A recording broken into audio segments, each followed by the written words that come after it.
Tempo do Natal depois da Epifania, 11 de janeiro. Tema 49. A obediência de Jesus, a nossa obediência. Pontos a meditar. 1. Jesus, modelo de obediência. 2. Frutos da obediência. 3. Obediência e liberdade. Obediência por amor. Pelo sinal da Santíssima Cruz, livrai-nos Deus nosso Senhor dos nossos inimigos. Em nome do Pai, do Filho e do Espírito Santo. Amém. Meu Senhor e meu Deus, creio firmemente que estás aqui, que me vês, que me ouves. Adoro-te com profunda reverência. Peço-te perdão dos meus pecados e graça para fazer com fruto este tempo de oração. Minha Mãe Imaculada, São José, meu Pai e Senhor, meu anjo da guarda, intercedei por mim.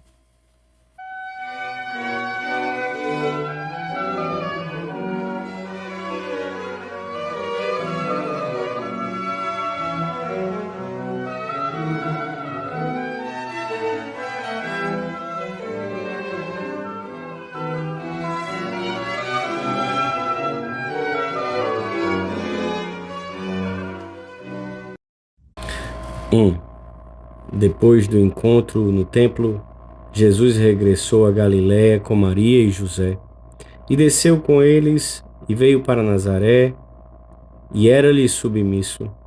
O Espírito Santo quis que esse dado constasse do Evangelho, e a informação só pôde provir de Maria, que presenciou repetidas vezes a obediência silenciosa de seu filho. É uma das poucas notícias que nos chegaram dos anos de vida oculta do Senhor. Jesus obedecia.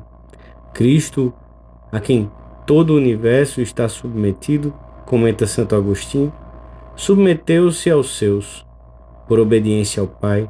Submeteu-se àqueles que na sua vida terrena encontrou investidos de autoridade. Em primeiro lugar, a seus pais. Nossa Senhora deve ter refletido muitas vezes a respeito da obediência de Jesus, que foi extremamente delicada e ao mesmo tempo simples e cheia de naturalidade. São Lucas diz-nos imediatamente depois da cena do templo que sua mãe guardava todas estas coisas em seu coração. Toda a vida de Jesus foi um ato de obediência à vontade do Pai. Eu faço sempre o que é do seu agrado, afirmará mais tarde, e em outra ocasião dirá claramente aos seus discípulos: meu alimento é fazer a vontade daquele que me enviou e concluir a sua obra. É do alimento que se tiram as energias para viver, e Jesus diz-nos que a obediência à vontade de Deus, manifestada de formas tão diversas, deverá ser o alimento e o sentido das nossas vidas. Sem obediência, não há crescimento na vida interior, nem verdadeiro desenvolvimento da pessoa humana. A obediência, longe de reduzir a dignidade humana, leva à maturidade pela mais ampla liberdade dos filhos de Deus. Não há nenhuma situação em nossa vida que seja indiferente para Deus.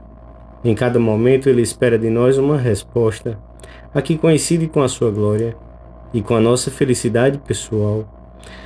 Quando obedecemos, somos felizes porque fazemos o que o Senhor quer para nós, que é o que nos convém, ainda que vez por outra nos custe. A vontade de Deus a nosso respeito manifesta-se através dos mandamentos da sua Igreja, dos acontecimentos que se produzem e também das pessoas a quem devemos obediência.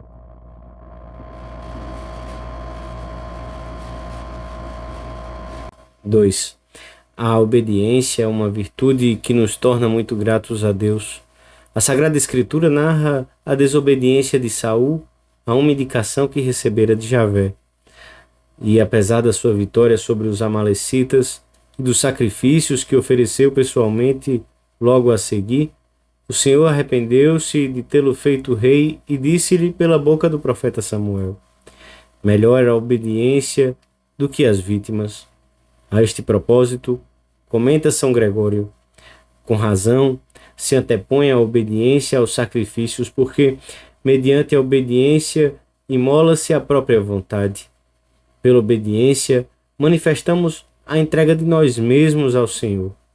O Evangelho mostra-nos como é a obediência de Nossa Mãe Santa Maria, que a si própria se chama a escrava do Senhor e manifesta não ter outra vontade que não a do seu Deus. E São José obedece também, sempre com presteza instantânea, às coisas que lhe são ordenadas da parte do Senhor. Os apóstolos, apesar das suas limitações, sabem obedecer, porque confiam no Senhor, lançam a rede à direita da barca, onde Jesus lhes dissera, e obtêm uma pesca abundante, apesar da inoportunidade da hora e de terem experimentado que naquele dia não parecia haver um só peixe em todo o lago. A obediência e a fé na palavra do Senhor operam milagres. São muitas as graças e frutos que resultam da obediência.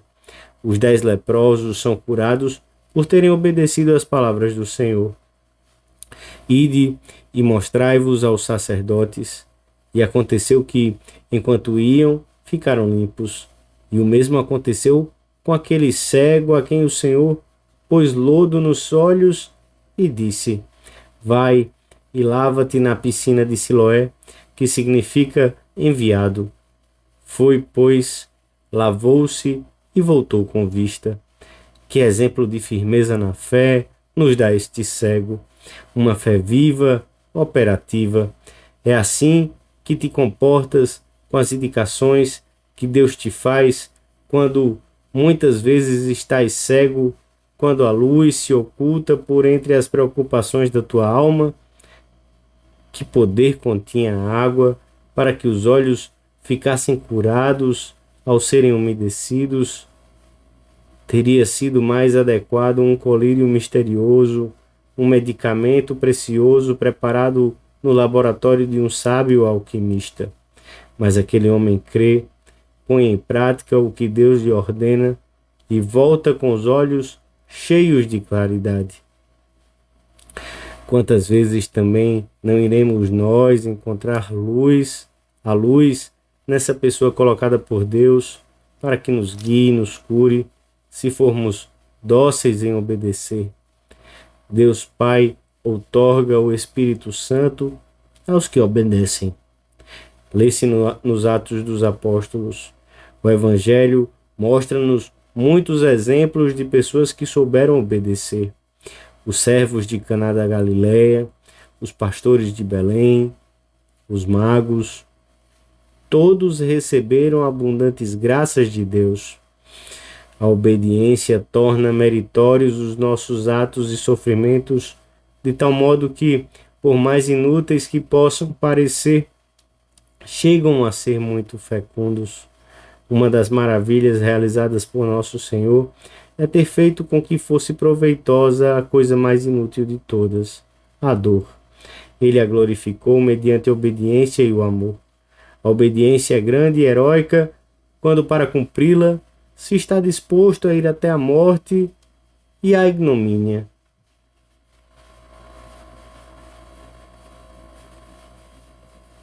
Três. Jesus Cristo, cumprindo a vontade do Pai, inaugurou na terra o reino dos céus, revelou-nos o seu mistério e realizou a redenção mediante a sua obediência. E São Paulo diz-nos que ele se humilhou, fazendo-se obediente até a morte e morte de cruz. No horto de Getsêmani, a obediência de Jesus alcança o seu ponto culminante, quando renuncia completamente à sua vontade para aceitar o peso de todos os pecados do mundo e assim redimir-nos. Pai, não se faça o que eu quero, mas o que tu queres. Não nos admiremos se, ao abraçarmos a obediência, encontramos a cruz. A obediência exige, por amor a Deus, que renunciemos ao nosso eu, à nossa mais íntima vontade. Certa vez disse-me o Senhor, conta Santa Teresa, que não se tratava de obedecer, mas de estar determinada a padecer, que pusesse os olhos naquilo que ele havia padecido e tudo se tornaria fácil. Cristo obedece por amor. Este é o sentido da obediência cristã, tanto da que se deve a Deus e aos seus mandamentos, da que se deve à Igreja, aos seus preceitos e à doutrina do magistério, como da que se deve aos pais e às indicações e conselhos que dizem respeito às coisas mais íntimas da nossa alma. Em todos esses casos, de forma mais ou menos direta, estamos obedecendo a Deus, e o Senhor não quer servidores de má vontade, mas filhos que desejam cumprir a sua vontade. A obediência, que sempre exige submissão e entrega de si, não é falta de liberdade nem maturidade. Há vínculos que escravizam e vínculos que libertam. A corda que une o alpinista aos seus companheiros de escalada não é uma corrente que perturba, mas um laço que dá segurança e evita a queda no abismo. E os ligamentos que unem as partes do corpo não são obstáculos que impedem os movimentos, mas garantia de que estes se possam realizar com desenvoltura, harmonia e firmeza. A obediência é instrumento da verdadeira educação do caráter e fonte de grande paz de alma, que são frutos do sacrifício e da renúncia à vontade própria por um bem mais alto. Quando se serve a Deus através da obediência, adquire-se a verdadeira liberdade. Deo servire regnari est.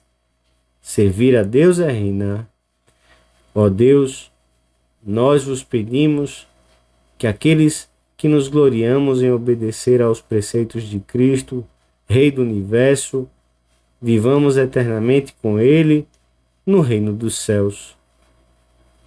Se nos esforçarmos por viver muito unidos à Virgem Maria, aprenderemos facilmente a obedecer com prontidão, alegria e eficácia. Procuremos aprender também o seu exemplo de obediência a Deus nessa delicada combinação de escravidão e fidalguia. Em Maria, não há nada que lembre a atitude das virgens nécias que obedecem, mas estouvadamente. Nossa Senhora ouve com atenção o que Deus quer, pondera o que não entende, pergunta o que não sabe, depois entrega-se por completo ao cumprimento da vontade divina. Eis aqui a escrava do Senhor. Faça-se em mim segundo a tua palavra. Dou-te graças, meu Deus, pelos bons propósitos, afetos e inspirações que me comunicaste nesta meditação.